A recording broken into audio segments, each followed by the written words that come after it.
Добро почнавме со овертајм, ко погодивме Валенсија од Еквадор дека ќе блесне на надпреварот против Катар на отварањето на светското првенство. И дечкото даде 2 гола, па дури и 1 гол му поништи од ВАР.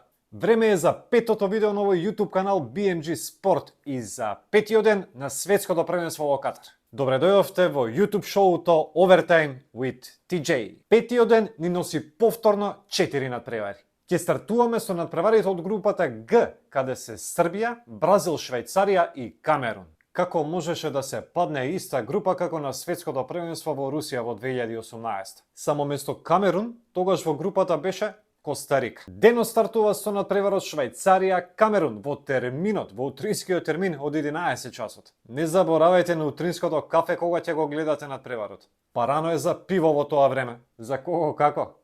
А видовте ли, нели катарците забранија пиво на стадиони? Па џабе бе, фудбал и пиво одат заедно. Се снаоѓаат луѓево. Видете како внесуваат пиво во Катар на стадион. Не.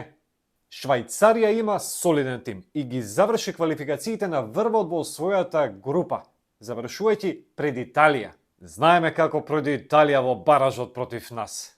Швајцарците беа непоразени за време на квалификациите и примија неверојатни 2 гола. Само 2 гола.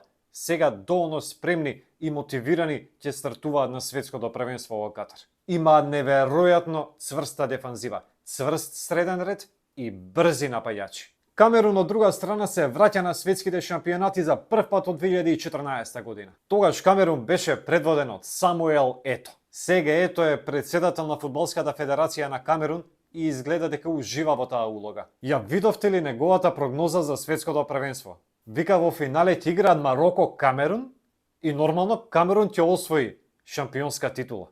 Јас знам да бидеш оптимист, ама ова, за нескротливите лавови, ова ќе биде 8ми настап на еден светски шампионат.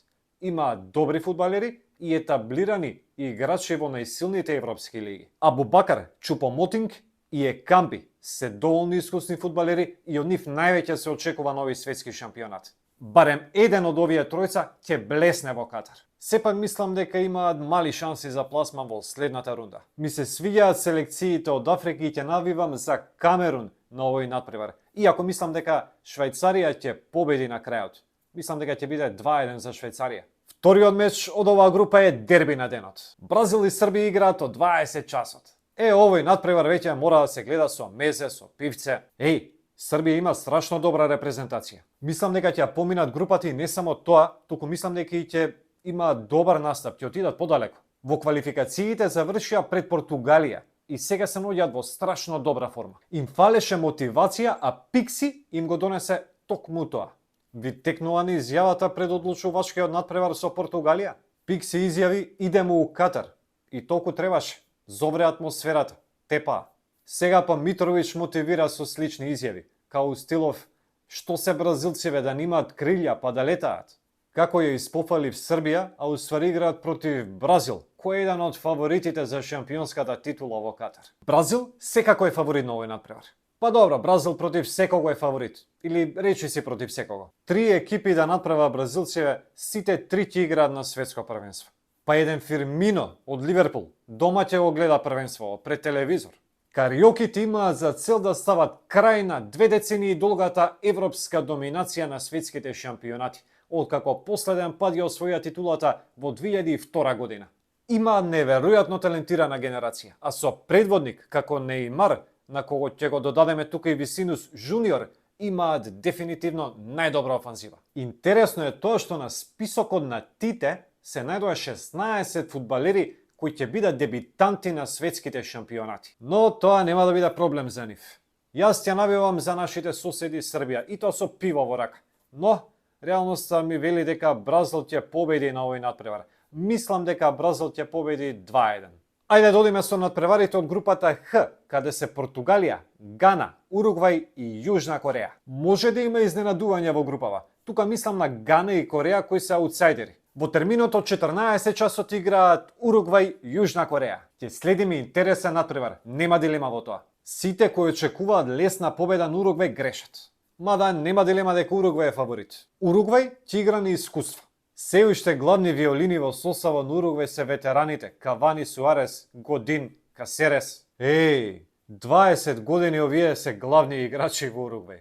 Но ова ќе биде последно светско првенство за нив. Вајда ќе биде последно. Сепак клучен фудбалер за Уругвај во Катар ќе биде Валверде. Дечкото игра во одлична форма и прераснува во лидер на оваа селекција. Многу работи ќе зависат од него на овој шампионат. Јужна Кореја. Кореја од 82-та година настапи на сите светски фудбалски шампионати. Завршија на втората позиција во квалификациите, а беа поразени само еднаш, и тоа откако веќе го обезбедија пласманот во Катар. Сон од Тотенхем е главен фудбалер на оваа селекција, можеби најдобар на сите времења во Јужна Кореја. Ако Сон успее да префрли формата од Тотенхем во Кореја, тогаш ќе биде тешко на противниците. Борбеност и дисциплина. Тоа се главните карактеристики на Јужна Кореја, но тешко дека тоа ќе биде доволно за да се мине оваа група. Интересни ми се двете селекции, но јас ја навивам за Уругвај. Мислам дека Уругвај ќе победи на овој надпревар со 2:1. Португалија и Гана играат во истата група со почеток од 17 часот. И нормално, во фокусот е кој друг ако не Кристијано Роналдо. Дури и кога фудбалски не е на потребното ниво, пак успеа да биде во центарот на вниманието. Колку само прашина крена он интервју во кое што зборуваше за Манчестер Юнајтед. Па дури и Фернандеш веќе му сврти грб. Па и се поздрави со него ради реда во соблекуваната на Португалија. Сега па, последно изјави дека ќе се пензионира ако Португалија стане светски шампион. Ти, брат, ќе се пензионираш секако кај да е. Еден од најдобрите во историјата на фудбалот во последно време е повеќе инфлуенсер отколку фудбалер. Немам дилема во тоа. Веќе стигна до 500 милиони следбеници на Инстаграм. Тоа е рекорд на оваа социјална мрежа. Во секој случај немам сомнеш дека ќе биде доволно спремен за настапите во Катар, ако добие шанса за настап. Сега да ја видиме Гана. Црните звезди од Африка обезбедија пласма на Мундијалот за прв пат од 2014 година. Внимавајте, Гана во баражот ја елиминираше Нигерија, кој има страшно добар тим. И покрај тоа што во Гана нема познати имиња како што имаше во 2010 и во 2014, имаат добри фудбалери. Патри од Арсенал во средината и Кудус од Ајакс во офанзивата ќе бидат главните звезди на Гана на овој мундијал. Мислам дека Гана може да изненади во групата. И повторно ќе најавам за послабиот, значи за Гана. И сакам да освојат барем еден бот од овој надпревар. Но сепак мислам дека Португалија ќе победи со 2:1. Стигнавме до крајот на петото видео на Overtime with TJ. Утре продолжуваме со ново видео со новиот ден на светското првенство во Катар. Следуваат уште многу видеа. И се надевам дека ќе продолжиме како што стартувавме. Толку за денес. Поздрав!